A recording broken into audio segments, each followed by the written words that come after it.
Hello and welcome to Proteus Yacht Charters 5 knots you need to know for chartering. I'm here with my good friend Rob Lawrence. Hi. We've known each other for 35 years and have sailed many times together. I'm sure some stories will come out over the years that we're doing this. And what we're going to do is we're going to give you the 5 knots that are essential to sailing. You don't need any more than these. And I think the first one we should do is the bowline. The bowline, indeed, a very useful knot. It's a very good way of putting a loop in the end of a rope. And the great thing about the bowline is it allows you to put a loop of any size in a rope. It won't slip, it won't jam, and under load it will never lock. So it's a fantastically useful thing. Now the way I teach this, the way I remember it is, you've got a load line and the loose end of the rope. And the load line for this we're going to call the tree. And what you want to do is make a loop in the tree, and it's really important that that loop is this way round, so that the tree has its roots underneath this, not over the top like this. It must be that way round underneath. So you've got a loop underneath. And then we're going to call the loose end the rabbit. And very simply, the rabbit comes up through the hole. It goes around the tree and then back through the hole. And then you hold both of those and the tree and just pull. And that is your basic bowline. And what sort of uses can you use this knot for? Well, it's very useful, Scott, for tying onto a cleat on the dock, or putting around, if you made a bigger loop, you could put it around a pile or something if you wanted to moor up. And you can even use it to join ropes together and it won't jam. So no matter how much load goes on there, it's a very simple matter of just bending that loop there and the whole thing goes loose again. Perfect. All right, and then I think maybe we should move on to the second knot. Let's talk about a sheet bend and why a sheet bend is such a useful knot to have. Okay, sheet bend is a way of joining two ropes together, and they don't, unlike many knots, they don't have to be the same diameter. So as you can see here, we've got two very different diameter ropes. And the sheet bend is, again, it's a good knot to join the ropes together that won't jam under load. And I use this quite a lot when I'm sailing, even for tying, putting the pennant up or the red ensign. And what you do is you make a loop in one. So you've got a loop like that, and then you're basically going to do a loop around the other as well. And it's a bit tricky this way round, but you're going to go through there, and then rather than going back through there, which would be a reef knot actually, you're going to put it through the loop there, so over the top of that, and pull it. And actually, do you know what? This is probably easier the other way around. So let's try that the other way around. You make the loop in the bigger one, and then you go up through the loop around the back of it, and then when you come back up, we're going to go over the top there, and you can pull that, and that will join those two together. The other thing that I occasionally do, if you want to make it even more secure, is you just take another turn around and go back under again, and that's a double sheet bend, and that is much more secure if you think you're going to be using that for a lengthy period. And that is your sheet bend. That's fantastic. And that would sort of be a fairly useful knot when you're med mooring and stuff like that, when you need to tie a couple of dock lines together. Yeah. Okay. So I think next we should talk about the knots that go in the end of a sheet. A stop knot or a figure of 8 knot. Okay. Or... Yeah. So there's two. There's the most common one is the figure of 8, which is, it is just as it sounds. You make a figure of 8 like this and take it back up there. So you make a loop in the end, then you cross over and then back up through there, and then when you pull that, you get a figure of 8. Nice and simple, and it stopped that running through a pulley or something like that, or a jammer. Very easy, very simple to do.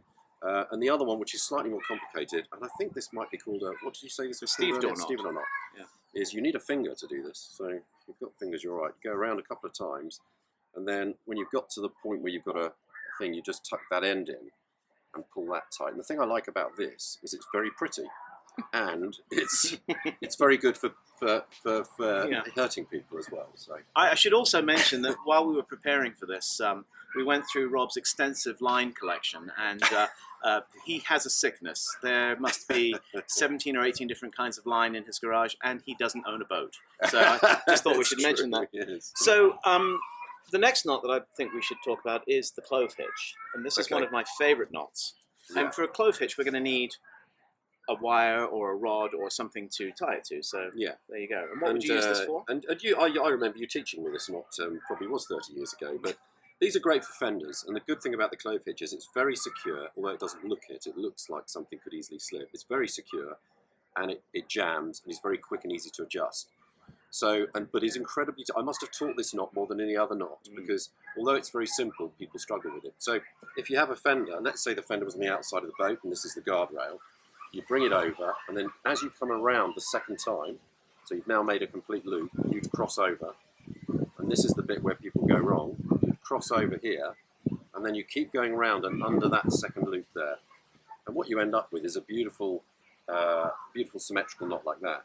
And although that looks like it would slip, that will never slip because it self-jams. And that's a fantastic way of tying the fender. It's also very easy to adjust. So if you wanted to bring the fender up, you just do that, pull this side, and that's how it works. Yeah, it's one of my personal favourite knots. And then the last knot, which is probably the most contentious for Robert and myself, we have had a running argument about this, is how to tie a cleat. Rob is quite classically trained with the RYA, and their system is correct. And the way that I've done it is the way that I used to run a fleet, so this is the way that we always did it. Because we often put more than one line on a cleat, for us this is an easier way of doing it. But there is neither of these ways are the wrong way at all. But the RYA way is the prescribed way, and take it away, Mr. Lawrence. Okay, I mean, the RYA have a particular obsession with tying on cleats, mostly because they believe that whatever you do, if it's under load for a lengthy period, you want to be able to get it off quickly without any fuss. And I think that's why they prescribe this method.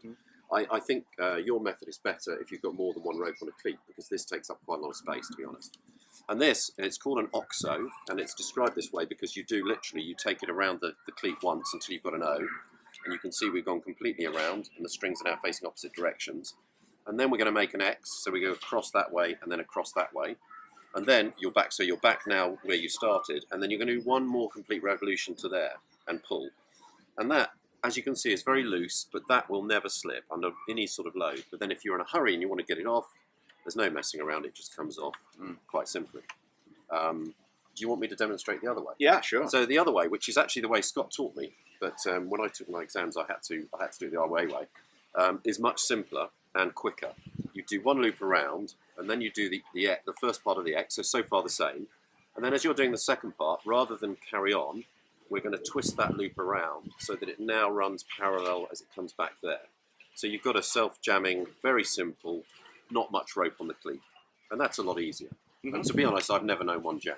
So no, but I understand exactly why you suggested the way you. By the way, this is my version of détente with him, because this has been our only real argument over the last 35 years. Well, this and how many cubes of ice you should put in your vodka and tonic.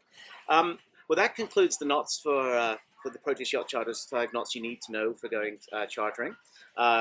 Look us up at www.proteusyachtcharters.com, and there will be lots more content in the coming months and years. So we look forward to seeing you. And if you need any sort of help with the charter, we're the ones to call. We know all of the operators. We represent almost 200 operators in 40 countries now, and about 4,500 yachts. So thank you and goodbye.